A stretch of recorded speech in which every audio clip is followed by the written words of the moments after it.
भूमिं विश्वतो भृत्वा अत्यतिष्ठत्तसाङ्कुलं पुरुष एवेतगुं सर्वं यद्भूतं यच्च भव्यम् उदामृतत्वस्येषानः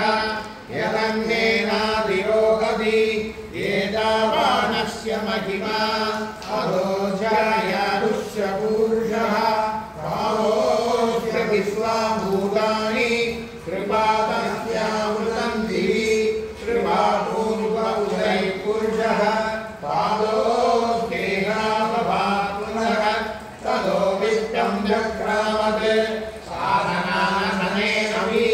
तस्मात् विराजायत विराजो अधिपुरुषः सजातो अत्यरिच्छत पश्चाद्भूमिवतो पुरः यत्पुरुषेण रविशाः देवा यज्ञमतन्वत वसन्तो अस्यासीराज्ञम् प्रीत्महित्मश्चरब्धभिः सप्तासत्याः परिदयः त्रिसप्तशतिदग्धाः देवा यज्ञं तन्वानाः अबध्नन् पुरुषं वसुं तयज्ञं परिशिषं प्रोक्षन् पुरुषं जातमकृतः तेन देवा अयजन्त साध्याशयच्छये तस्माद् यज्ञात् सर्वभूतः संवृतं वृषधान्यं वसुगुच्छागुच्छक्रे वायव्यान् आरण्यान् ग्राम्याश्रये तस्माद् यज्ञात् सर्वभूतः वृषत्सामानि जज्ञिरे छन्दागुंसि जज्ञिरे तस्मात् यजुस्तस्मादजायत तस्मात्त्वा अजायन्त ये येजोपजाततः गावोऽजज्ञिरे तस्मात्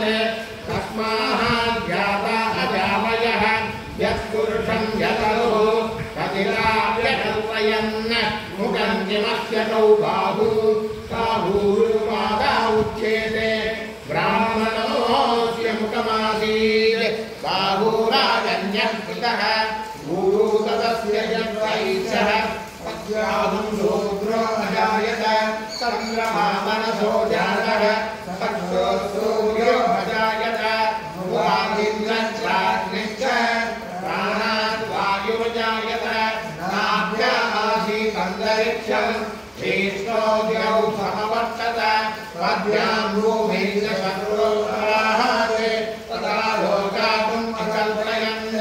वेदाहमेकं पुरुषं महान्तम् आदित्यवर्णं तमसस्तु भावे सर्वाणि रूपाणि विचित्यतीरः नामानि कृत्वा विवदन्यदास्ते दादा पुरस्ताद्यमुना जहार चक्रप्र विद्वान् सर्वशतस्रः तमेवं विद्वान् अमर इव भवति नान्यत्वन्दायनाय विद्यते यज्ञेन यज्ञमयजन्त देवाः तानि धर्माणि प्रथमान्यासन् देहनाहं महिमानः सजन्ते यत्र पूर्वे सात्या सन्ति देवाः अद्य सम्भूतकृतव्यैरसाहाद्य किस्तकर्मरस्तमवर्तनानि तस्य प्रस्था विगतभूवमेदि तत्पुरुषस्य विश्वमाजानमग्रे वेदाहमेतं पुरुषं महान्तम् आदित्यवर्णं तमसः परस्तात् तमेवं विद्वान् अमृतैव भवति नान्यस्पन्दा विद्यते जनाय प्रजापतिर्दिगर्भे अन्धः अजायमानो बहुधा विजायते तस्य धीरा परिशानन्ति योनिः मरीचीनां प्रथमिच्छन्ति वेदसः यो देवेभ्य आदवति यो देवानां पुरोहितः पूर्वो यो देवेभ्यो जातः नमो वृषाय ब्राह्मणे वृषं ब्राह्मं जनयन्तः देवा अग्रे ततप्रवन् यद्दैवं ब्राह्मणो विद्यात् तस्य देवा असन्वतेः क्रीडते लक्ष्मीश्वरज्ञो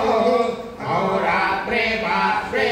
नक्षत्राणि रूपम् अस्मिनव्याप्तम् इष्टं मनिषान् अमुं मनिषान् सर्वं मनिषान्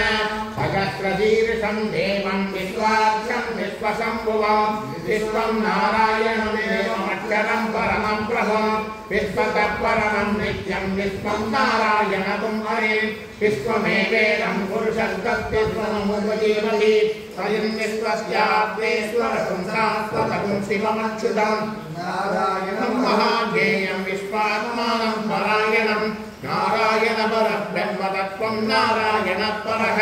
नारायणपरो ज्योतिरात्मा नारायणपरः यच्च किञ्चित् जगस्यस्मिन् दृश्यते श्रूयते वा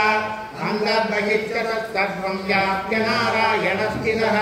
अनन्तमद्वयं कविगुं समुद्रे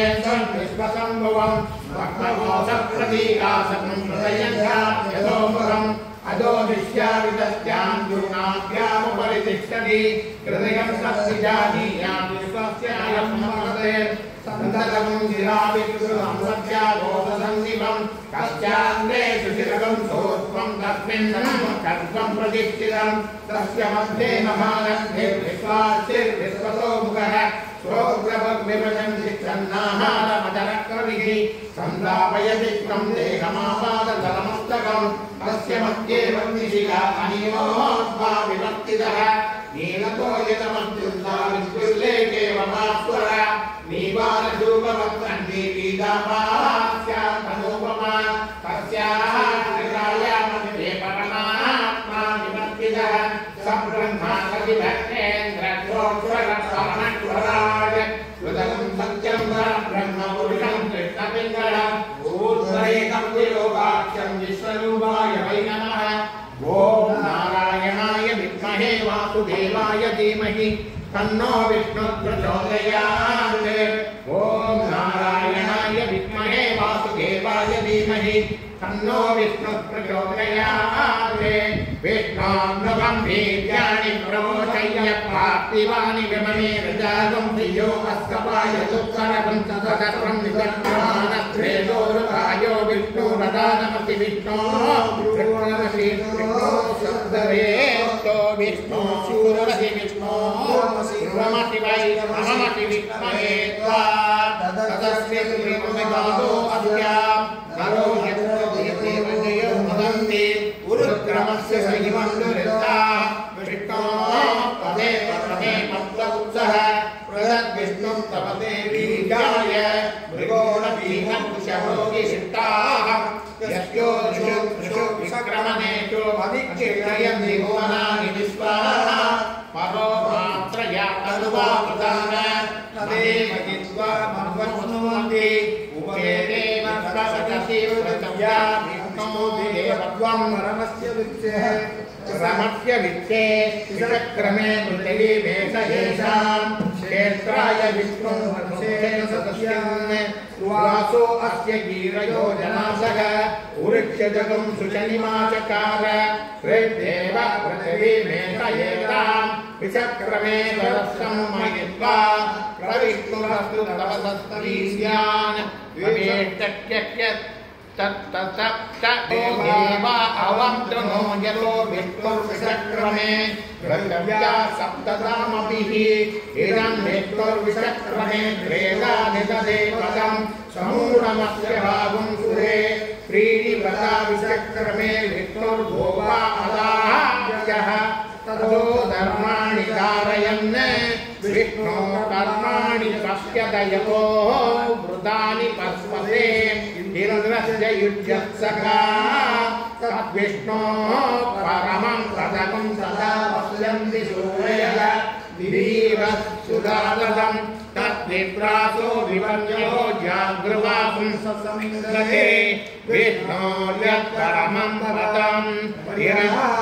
निराज्ञानन्तरायाय सर्वस्तोमविरात्र उत्तममभवति सर्वस्याप्तै सर्वस्य चित्तै सर्वमेव तेनाप्नोति सर्वं जयति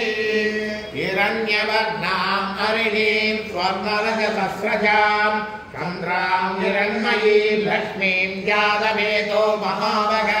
तां महावगजातवेदो लक्ष्मीं मनवगामिनीं यस्यां हिरण्यं विन्देयं तामत्वं पुरुषाधनम् अश्वपूर्वां रथमध्यां श्रीनाथप्रबोधिनीं श्रियं देवीमुपक्वये श्रीर्मा देवी कुशधा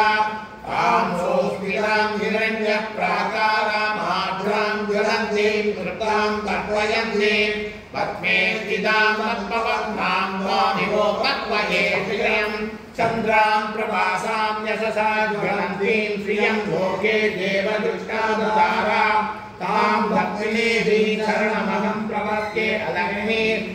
नष्टां त्वां वृणे आदित्यवर्णे तपसोऽधिजातो वनस्पतिश्वरशोदपिल्वः तस्य बलानि तपसानुसन्दृभायान्तरायाच्च भाग्य अलक्ष्मीये वैगुणां देवसगधीरीश्वमणिना सह प्रादुर्भूतयस्मिनास्त्रेऽस्मिन् सदातु मे शुक्तिभासानां ज्येष्ठां नभूतिर्नाशयाम्यहम् अभूतिमसञ्च सर्वान् निद्रदरेन्द्रात् तन्दद्वारां दुरादश्चां नित्यपुष्टां गरीः ईश्वरीकं सर्वभूतानां स्वामि भोगवतः श्रियं वासय मे कुले मातरं तत्त्वमालिने आपसृजन्तु सिक्तानि सिक्तेत वसने गृहे निशदेवी मातरं श्रियं वासय मे कुले आर्यां दुष्करणीं मृत्युं विमलां वर्तमालिनीं चन्द्रां हिरण्मयीं लक्ष्मीं ज्ञातवेदो महावग काम्रां यत्करणीं यष्टिं वर्णाम्येव मालिनीं सूर्यां हिरण्मयीं लक्ष्मीं ज्ञातवेदो महावग तां महावगजातवेदो लक्ष्मीं अनवगामिनी यस्यां हिरण्यं प्रभूतं गावोदासुर्वात् इन्द्रेयं पुरुषानः विद्महे विष्णुपत्नी च धीमहि तन्नो लक्ष्मी प्रचोदयात्।